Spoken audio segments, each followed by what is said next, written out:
હાલો મિત્રો, કેમ છો? મજામાં જ ને? મજામાં જ હશો. ખાસ કરીને મારો બ્લોગ તમે આખો નિહાળજો. હું સુરતથી લાલજીભાઈ ને મારા મિની બ્લોગ એસપોર્ટમાં તમારું સ્વાગત છે. તો આપણે સવારની અંદર એક સરસ મજાની ગાડી લઈને નીકળી જાય છીએ. આજ જવાનું છે આપણે ભરૂચ, ને ભરૂચથી 20 કિલોમીટર દૂર એટલે પુલવાળા માતાજી, પલવાળા માતાજી કહેવાય છે ત્યાં. તો સરસ મજાના માતાજીના દર્શન કરી લો. આ માતાજીના દર્શન કરવા જવાનું હતું આપણે.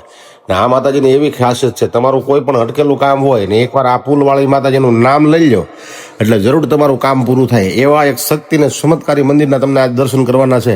હા ભાઈ, હા, સારું લાગે ને તો કોમેન્ટ કરવાનું નહીં ભૂલતા. કોમેન્ટમાં જય મેરડીમાં લખી નાખજો, બરોબર?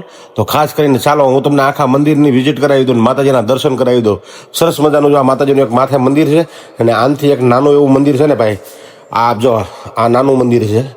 અને હવે ઓરિજિનલ મંદિરના, સાચા મંદિરના તમને દર્શન, આનો ઇતિહાસ શું છે ને ઇતિહાસમાં લઈ જવાના છે. એટલે ઠેઠ સુધી મારો મિની બ્લોક આખો નિહાળીજો. આ માતાજી બેઠેલા છે નદીના ભેખાડાની અંદર, ને ઉપર છે મોટું જબર શમશાન. એટલે જ આ શમશાનની મેરડી કહેવાય, મહણની મેરડી કહેવાય, મસાણી મેરડી. ને માતાજી પાણીની અંદર છે, ભેખાડામાં બેઠેલા. તો ખાસ કરીને કેમ કે મારા બ્લોકમાં મેં તમને ઠેઠ સુધી દર્શન કરાવી દીધા છે. આ બ્લોકમાં તમને સારું લાગે તો જય મેરડીમાં લખવાનું ભૂલતા નહીં ભાઈ. કોમેન્ટમાં જય મેરડીમાં લખી નાખજો. ધારેલા કામ હશે ને એ તમામ તમારા પૂરા થાય. મેં તો દર્શન કરી લીધા, તમે કર્યા કે નહીં એ કોમેન્ટમાં જણાવજો. જય મેરડી માતાજી. કેવું લાગ્યું? જોવો આ મંદિર છે ને આખું પાણીમાં છે ભાઈ, જોઈ લીજો. જય